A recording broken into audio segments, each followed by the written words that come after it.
In this video, I'm going to be comparing the Garmin Approach G80 to the G8 and then also the G30 and talking about which one is best. So what we're covering in this video are what the G30 does, the G8 additional features, and then the additional features to the G80 as well. Which one's best for you and also the best place to pick them up. So I will just mention our gear giveaway. If you want to enter in, all you have to do is subscribe to the channel, like this video, comment giveaway down below, do all three and you'll be automatically entered. Okay, so let's start with the Garmin Approach G30. So the Garmin G30 is a handheld GPS unit that's currently priced around $200. It is a pretty compact device and does come with a 2.3-inch color display, and it has over 40,000 courses from around the world programmed into it.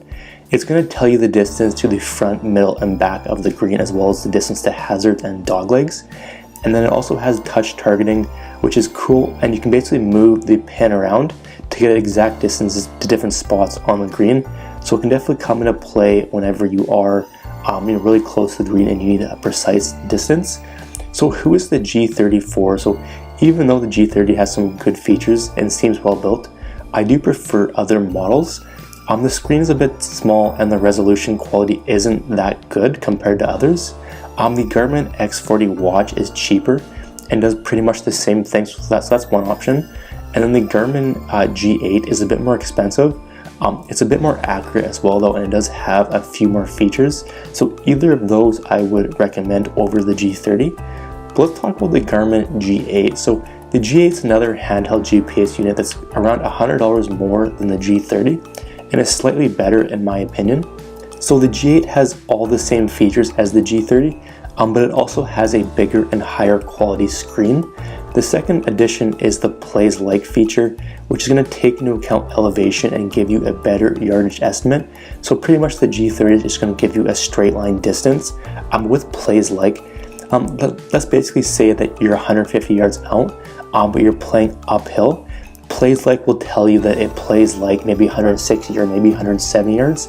So you can basically club up and get a better, you can have a better shot and a better chance of making it close because, if you're shooting uphill, it's going to play longer. So that's the difference between the G8 and the G30. And that feature alone is, worth the $100 in my opinion. But who is the G8 for? So if you're in the market for a handheld golf GPS, this is one of my favorites and I would recommend it. If you are a bit tighter on a budget, you can always go with one of the Garmin watches. There's either the X40 or S20, since they do a lot of the same things and they are quite a bit less expensive. If you want something with a bigger screen that has a few more features, this is one of the better options in our opinion. So G8 is definitely a thumbs up from us.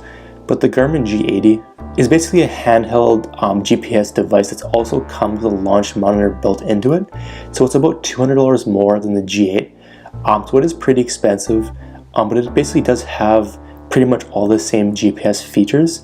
The main difference between them is that the G80 has a built-in launch monitor that's going to track your club stats.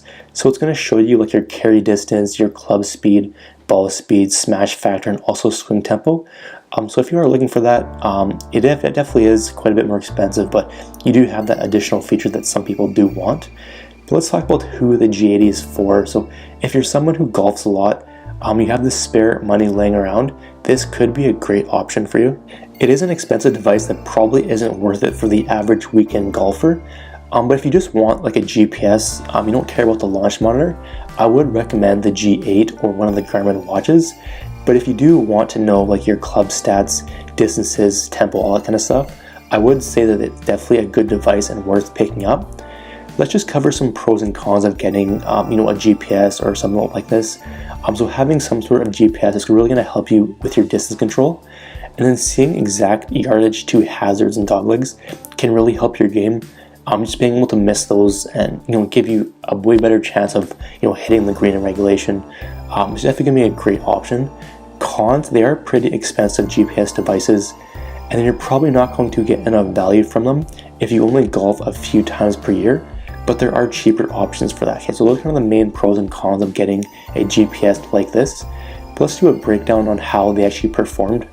So performance score 9, price score a 7, ease of use 9, my personal an 8.5, which is pretty solid compared to other GPSs on the market. So these are some of my favorites and I would recommend them. Frequently asked questions, so is there an annual fee or subscription? No, there's not. How long does the battery last before you have to recharge it? About 3 rounds before recharging, which is pretty good. And then are courses in my area on them? About 80% of the courses in my area were on them. Some of the par 68s and 70s weren't, but pretty much all of the main full-size courses were. And like I said, about 80% of the total courses were on it. But are they worth it? You know, taking out all the pros, all the cons?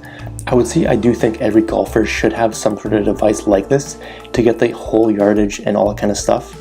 If you're a bit tighter on a budget, I would recommend checking out the Garmin Approach X40 watch.